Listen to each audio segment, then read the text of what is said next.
तो दर्शकों, मई का महीना शुरू होने जा रहा है और हम ये ज़रूर जानना चाहेंगे कि जो आने वाला महीना हमारे लिए कैसे रहेगा।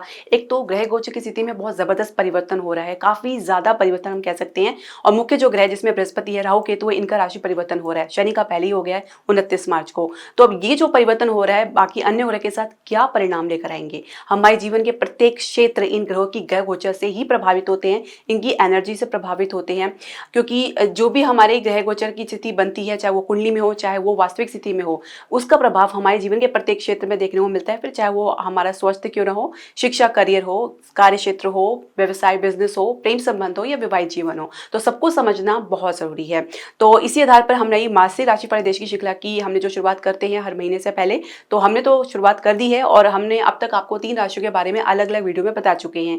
आज की इस वीडियो में चर्चा करेंगे हमारी चौथी राशि कर्क राशि के बारे में, उनके लिए आने वाला महीना कैसे रहेगा, जो ग्रह गोचर की स्थिति बनेगी क्या परिणाम लेकर आएगी, साथ ही कुछ उपाय भी आपको बताएंगे। तो वीडियो के अंत तक आप जरूर बने रहे। तो हरे कृष्ण दर्शकों, वैदिक एस्ट्रो केंद्र में आपका स्वागत है। मैं ज्योतिष आचार्य पूजा। तो कर्क राशि वाले अपनी जन्म राशि लगन के अनुसार देख सकते हैं जो ग्रह गोचर की स्थिति बनने जा रही है वो इस प्रकार है।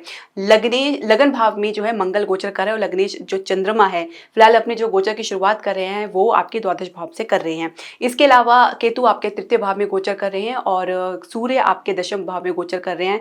मेष राशि में यहाँ पे सूर्य की जो उपस्थिति है, जो अवस्था है, जो वो उच्च की है और मंगल की नीच की है। नवम भाव में काफी ग्रहों का जो है युति बनी हुई है। इसमें आपके बुध है, शुक्र है, शनि है, राहु और केतु राहु है। इसके अलावा बृहस्पति आपके एकादश भाव में गोचर कर रहे हैं। नवम भाव में एक जो है श्रापित योग का भी निर्माण हो रहा है। और कुल मिला के अगर पूरी ओवरऑल कुंडली को देखें पूरे 12 राशियों की, तो सब में जो है काल सर्प योग का निर्माण हो रहा है।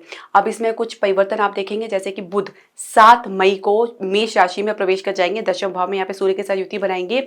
इसके अलावा बृहस्पति 14 मई को राशि परिवर्तन करेंगे, ये मिथुन राशि में चले जाएंगे, वृषभ राशि को छोड़ के द्वादश भाव में आ जाएंगे।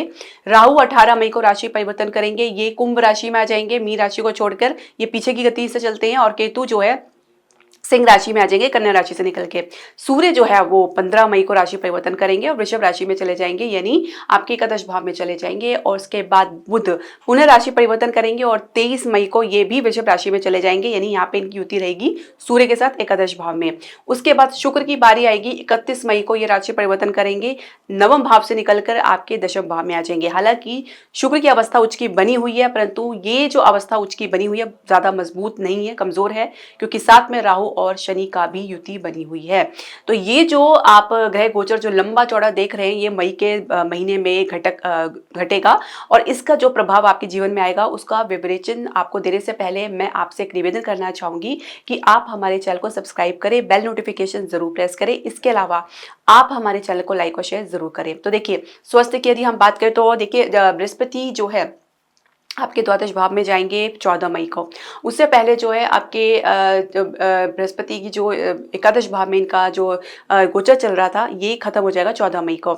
लग्नेश आपके चंद्रमा है, थोड़ा सौम्य स्वभाव है, थोड़ा संवेदनशील भी है और नीच के मंगल लगन में बैठने से कहीं ना कहीं संवेदनशीलता बहुत ज़्यादा नकारात्मक प्रभाव के साथ अपने परिणाम दे सकती है। नकारात्मक प्रभाव इसलिए कह सकते हैं, देखिए जब भी मंगल जो जलीय तत्व की राशियों की, मंगल अग्नि तत्व के ग्रह है, जलीय तत्व की राशि में जब गोचर करते हैं तो निश्चित तौर से यहाँ पे असहज महसूस करते हैं। वैसे ही जैसे इंसान अपनी भावनाओं को व्यक्त करने में असहज महसूस करता है और जिसकी वजह से अंदर ही अंदर बहुत सी भावनाओं का एक प्रकार से भीड़ इकट्ठी हो जाती है और जब ये बाहर निकलती है तो एक विस्फोट की तरह होता है। तो कहीं ना कहीं ये आपके व्यक्ति के जीवन को या आपके आसपास के साथ जो लोग हैं उनके जीवन को भी प्रभावित कर सकता है। इसका प्रभाव जीवन में देखने को मिल सकता है। मंगल की दृष्टि आपके चतुर्भाव में, सप्तम भाव में, अष्टम भाव में पड़ेगी। तो हृदय से जो संबंधित जो मरीज हैं वो अपना अच्छे से ध्यान रखें। साथ ही चोट इत्यादि का वह बना हुआ है तो बहुत अच्छे से अपना जो वाहन जो अपना चलाएं। इसके अलावा रक्त विकार की समस्या भी देखी जा सकती है, दांतों की समस्या भी देखी जा सकती है। इसके अलावा कुछ आपकी एनर्जी में भी कमी देखी जा सकती है।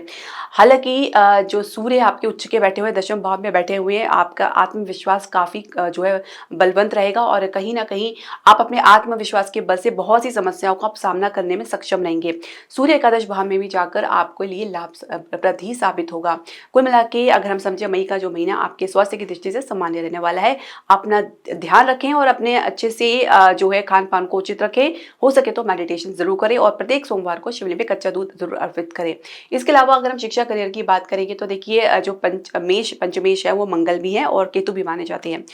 पंचमेश मंगल जो है आपके लगन में गोचर कर रहे हैं नीच अवस्था में। थोड़ा सा आप निर्णय लेने में असहज रह सकते हैं या कुछ अवसर से चूक सकते हैं या कुछ लो एनर्जी होने के कारण कुछ अपेक्षित परिणाम आपको या प्रदर्शन देखने को नहीं मिल पाएगा। कंपटीशन की अगर हम बात करें तो अच्छी सफलता आपको शुरुआत में देखने को मिल सकती है। उसके बाद तो कह सकते हैं कि कुछ असफलता के बाद सफलता आपको देखने को मिली, क्योंकि फिर बृहस्पति आपके द्वादश भाव में आ जाएंगे। हालांकि यहाँ पे विपरीत राज्यों का निर्माण करेंगे, तो ये आप समझ लें कि आप जो भी प्रॉब्लम या समस्या अपनी लाइफ में फेस करेंगे उससे आप जरूर बाहर निकलेंगे, इसमें कोई संदेह नहीं है। इसके अलावा अगर हम समझे तो कैंपस प्लेसमेंट में भी आपका प्रदर्शन काफी बढ़िया रह सकता है। काफी आप अपने कॉन्फिडेंट के साथ अपने बेहतर प्रदर्शन से आप सामने वाले व्यक्ति को इंप्रेस भी करते नजर आ सकते हैं। और कला के क्षेत्र में, डिजाइनिंग के क्षेत्र में आपको अच्छी प्रगति देखने को मिल सकती है। आप करियर की शुरुआत आपने कर दी है, तो कह सकते हैं कि काफी आत्मविश्वास के साथ आप कार्य क्षेत्र में कदम रखेंगे। अधिकारी का सपोर्ट आपको देखने को मिलेगा। आपकी जो ओवरऑल पर्सनालिटी है या आपके काम करने का तरीका काफ़ी इंप्रेसिव रह सकता है और आपकी जानकारी, आपकी नॉलेज जो है वो भी काफ़ी इंप्रेसिव रह सकती है। इसके अलावा इसके आधार पर आप काफ़ी अच्छा गेन कर सकते हैं। कुल मिला के जैसे ही सूर्य एकादश भाव में चले जाएंगे तो सूर्य की जो अवस्था जो उच्च की थी वो खत्म हो जाएगी। अब यहाँ पे दशम भाव के स्वामी मंगल जो नीच अवस्था में बैठे हैं उसमें उसके बाद यानी मध्य मई के बाद थोड़ी सी दिक्कतें आपको आनी शुरू हो सकती है। आपकी लो एनर्जी की वजह से, कुछ काम में गिरावट की वजह से कॉन्फिडेंट धरा का धरा रह सकता है। तो जल्दबाजी या दिखावापन से दूर रहे, एनर्जी को सही दिशा में लेके जाएं और किसी की बातों में ना आए बल्कि काम में अपना कॉन्सेंट्रेशन बनाकर चलें। इसके अलावा कार्यक्षेत्र का माहौल कैसा रहेगा? जो पहले से नौकरी पेशा लोग हैं उनके लिए दशम भाव के स्वामी मंगल नीच अवस्था में लगन में गोचर करें, लेकिन दशम भाव में सूर्य काफी हद तक स्थिति को संभाले हुए हैं। तो आप समझ लीजिए आपको अधिकारी का सपोर्ट देखने को मिल रहा है, किसी सीनियर का सपोर्ट देखने को मिल रहा है कि आप जो भी आप अपना निर्णय ले रहे हैं, जो आप काम कर रहे हैं, काम करने का तरीका है, उसमें जो भी गलतियां निकल रही हैं, जो भी उसमें सुधार की आवश्यकता है, उसमें आपको कहीं ना कहीं गाइडेंस मिलती हुई नजर आ सकती है। और ये गाइडेंस को आप पॉजिटिवली ले, अपने आलोचनाओं को पॉजिटिवली ले, इसको अपने अहम पर ना ले तो बेहतर रहेगा। तभी आप कुछ सीख पाएंगे और अपने प्रदर्शन को बेहतर कर पाएंगे। शुरुआत ही अपने ईगो पर ले लेंगे तो आपके लिए आगे सिर्फ समस्या ही देखने को मिलेगी। लो एनर्जी से ग्रस्त हो सकते हैं, काम में मन ना लगना, ये भी एक समस्या देखी जा सकती है मध्य मई के बाद। तो थोड़ा सा इसमें आपको संभलने की आवश्यकता है। इसके अलावा अगर हम बात करें नई नौकरी का प्रयास करें तो शुरुआत आपके लिए काफ़ी फेवरेबल रह सकती है। ग्रोथ के और आगे जो है आपके प्रमोशन के चांसेस काफ़ी बढ़िया बने हुए हैं और ग्रोथ अभी अच्छी देखी जा सकती है। मध्य मई से पहले का समय आपके लिए हर हाल से बहुत बढ़िया है। उसके बाद संघर्ष के बाद ही कुछ विजय मिलती हुई नजर आ सकती है, तो संघर्ष से आप हताश निराश बिल्कुल भी ना होए। व्यवसाय बिजनेस के लिए कैसा रहेगा मई का महीना? देखिए, सप्तम भाव के स्वामी और अष्टम भाव के स्वामी शनि है, नवम भाव में भाग्य स्थान पर बैठे राहु के साथ श्रापित योग का निर्माण कर रहे हैं। भाग्य में काफ़ी हद तक ये एक प्रकार से रोक लगाने का काम करेंगे, क्योंकि इनकी युति जब राहु के साथ होती है तो कहीं ना कहीं उसके जो जिस भाव में बैठे उसके सुख में कमी कर देते हैं, भाग्य सुख में कमी कर देते हैं। आपकी यात्रा को कोई परिणाम आपको देखने को नहीं मिलेगा। विश्वास श्रद्धा से भी आपका मन हट सकता है, कहीं ना कहीं आपके विश्वास जो है भटकाव स्थिति में रह सकता है। विदेश से भी आपके परिणाम कारगर साबित नहीं हो पाएंगे। शुरुआत तो बिल्कुल भी आपके पक्ष में रहने वाली बिल्कुल भी नहीं है। इसके अलावा अगर कुछ निवेश के भी प्लान कर रहे हैं तो उसमें भी खास आपकी दिलचस्पी बनती हुई नजर नहीं आएगी। कुछ इंटरेस्ट आप जरूर लेंगे शेयर मार्केट में निवेश का। इसके अलावा रियल एस्टेट में भी कुछ आप इंटरेस्ट ले सकते हैं। कुछ आप डेवलपमेंट या सुधार के लिए भी कुछ आप उसमें प्रयास करना चाहेंगे। कुल मिला के जो स्थिति है जस की तैसे रह सकती है, जहां से आप शुरुआत करेंगे वहीं पे वापस पहुंच जाएंगे। थोड़ा समय आपको इंतजार करना पड़ सकता है, कम से कम 18 मई तक ये स्थिति आपको देखने को मिलेगी। उसके बाद आपको धीरे धीरे सुधार इसमें आपको देखने को मिलेगा। इसके अलावा 18 मई के बाद ही जो अगर आप निर्णय ले तो ज्यादा बेहतर रहेगा। कुछ भी डिसाइड कर रहे हैं, कुछ भी आप नया वेंचर या कुछ भी नए प्रोजेक्ट में या डील में आप जाना चाह रहे हैं तो आपको 18 मई के बाद ही डिसाइड करें तो बेहतर रहेगा। रियल एस्टेट में स्थिति थोड़ी सी आपके लिए सामान्य बनी रह सकती है। शेयर मार्केट में शुरुआत अच्छी आपको दे सकती है और बाद में जो गति रहेगी वो भी आपको कह सकते हैं सामान्य ही देखने को मिलेगी। इसके अलावा फाइनेंशियल सेक्टर की हम बात करेंगे तो शुरुआत काफी अच्छी देखने को मिल सकती है। वही बात है कि आपको संघर्ष करना है, भाग्य के भरोसे ना बैठें, क्योंकि भाग्य में शनि और राहु का जो है युति बनी हुई है वो कुंडली मारकर बैठी हुई है, तो जिसकी वजह से कुछ कमी आपको जरूर देखने को मिल सकती है। परंतु आपका जो संघर्ष आज आपको अगर वो कुछ बुरा परिणाम दे रहे तो फ्यूचर में, भविष्य में उसका परिणाम आपके पक्ष में रहने वाला है, ये आप मानकर चलें।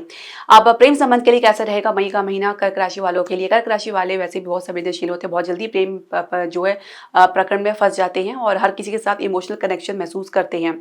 पंचम भाव के स्वामी मंगल होने की वजह से, लगन में बैठने की वजह से कहीं ना कहीं आप लो एनर्जी से तो ग्रस्त है ही हैं, साथ ही कुछ परिणाम को लेकर बहुत ज़्यादा कॉन्शियस रह सकते हैं, इमोशनल ज़्यादा आप हर्ट महसूस कर सकते हैं, बात बात पे आपको अटेंशन चाहिए, बात बात में आपको कंसोलेशन चाहिए, बात बात में आपको मोटिवेशन की ज़रूरत पड़ सकती है। तो ये आपके लिए स्थिति थोड़ी सी विपरीत रह सकती है आपके प्रेम संबंध को लेकर। पार्टनर आपके ऊपर टोटली डिपेंडेंट रह सकते हैं, या आप पार्टनर पर थोड़ा डिपेंड रह सकते हैं। को डिपेंडेंसी होने की वजह से कहीं ना कहीं डिमांडिंग पोजीशन में आप रहेंगे और सिर्फ आप दूसरों से अपने प्रति अपेक्षा रख सकते हैं, जबकि आपको इंडिविजुअली सोचना चाहिए कि आपका आपके जीवन में प्रेम संबंध के अलावा बहुत सी अन्य महत्वपूर्ण चीजें हैं जिसके ऊपर आपका ध्यान जरूर जाना चाहिए। करियर के बारे में सोचिए, अपनी फैमिली के बारे में सोचिए। प्रेम संबंध सब कुछ नहीं होता है। तो अगर आपको प्रेम संबंध में चाहिए तो आपको अपने आप में एक कॉन्फिडेंट लेवल बना के चलना होगा। किसी के पीछे भागने से प्रेम नहीं मिलता है। प्रेम जहां पे आप खड़े हैं वहीं पर हैं, अपने भीतर ऐसी क्वालिटी लेकर आए, या अपने भीतर खुद से प्रेम करेंगे तो दुनिया में कोई भी ऐसे लोग नहीं जो आपको प्रेम ना करें। तो स्वयं को प्रेम करना सीखे बजाय दूसरों के पीछे भागने का। इसके अलावा विवाह की चर्चा अगर आप करना चाह रहे हैं तो अभी आपका काम बनता हुआ नजर नहीं आएगा। जनरली भी चर्चा चल रही है तो भी फिलहाल अभी समय लगेगा। इसके अलावा विवाहित दंपत्ति की बात करेंगे तो कहीं ना कहीं कुछ गलत फहमी के कारण, कुछ एक दूसरे के साथ विचार ना मिलने के कारण, या कुछ मतभेद होने के कारण आप लोग के बीच में काफी डिस्टेंस देखा जा सकता है। एक मंगल काम खराब कर रहा है लगन में बैठ के, जहाँ पे आपका जो गुस्सा है, आपका क्रोध है, अधीरतापन है, जिसका कोई बेस नहीं है, वो बिना मतलब के निकल रहा है। तो दूसरी तरफ जो जीवन साथी है उनकी सोच, उनकी जो भी समझ है वो उसमें उदासीनता भरपूर देखी जा सकती है। किसी भी मामले में अपनी तरफ से आप लोग एफर्ट डालते हुए नजर नहीं आ रहे, और बिना एफर्ट के, बिना प्रयास के सफलता नहीं मिल सकती है। आपको समझना होगा, एक दूसरे का सपोर्ट करें, एक दूसरे को सहयोग दे, कोऑपरेट करके चले, तभी जीवन की नैया आगे बढ़ेगी। अगर ऐसा रहेगा तो बीच में ही वो गोल गोल घूमेगी। इसके अलावा कोई परिणाम आपको देखने को नहीं मिल पाएगा। संतान के लिए थोड़ा सा आपको काफी एक्टिव रहना होगा, और हो सके तो कुछ उपाय भी आपको करने पड़ सकते हैं, या संतान से थोड़ा असंतोष भी आपको प्राप्त हो सकता है। कुछ गलत फहमियां या लापरवाही उनके द्वारा देखी जा सकती है। उपाय की हम बात कर लेते हैं। उपाय में आपको ज़्यादा आपको जो मैं कह सकती हूँ कॉम्प्लिकेटेड या महंगा उपाय हम आपको नहीं बताते हैं। आसान और सिंपल उपाय हम आपको बताते हैं। मंगल का आप जाप करें। मंगल का आप चाहे तो बीज मंत्र का जाप कर सकते हैं, मंगलवार का व्रत रख सकते हैं, हनुमान जी की पूजा कर सकते हैं, और या तो हनुमान जी का नित्य हनुमान चालीसा का पाठ करें, बहुत अच्छा है, आपके भय को भी दूर करेगा। इसके अलावा आप चाहे तो हनुमान जी के दर्शन प्रति मंगलवार को करें। वहीं पर आप लाल वस्तु का दान कर सकते हैं, जिसमें लाल मसूर की दाल, टमाटर, इसे जो आपके सामर्थ्य अनुसार है आप दे सकते हैं। गुड़ भी दे सकते हैं, गाय को खिला सकते हैं। इसके अलावा शनि के लिए आप उनको बल देने का प्रयास करें। आपके सप्तमेश भी है। शनि के लिए आप वैसे तो हनुमान चालीसा पढ़ेंगे तो सबके लिए कल्याणकारी साबित होगा। शनि के लिए आप प्रत्येक शनिवार को किसी गरीब व्यक्ति की आप मदद सहायता जरूर करें, जो असहाय व्यक्ति है, चाहे आप कपड़ों से, दवाई से, भोजन से, जल से, जैसा आपका सामर्थ्य है उससे आप एक नियम बना लें कि आपको हर शनिवार को किसी न किसी की मदद करनी है, और उसी की मदद करें जो वाकई मदद के लायक है। तो ये उपाय आप करें, इससे आपको जरूर प्रभाव देखने को मिलेगा। तो दर्शकों, आपके जो भी प्रश्न, सजेशन या क्वेरी आप हमारे कमेंट बॉक्स में जरूर डालें। हरे कृष्णा।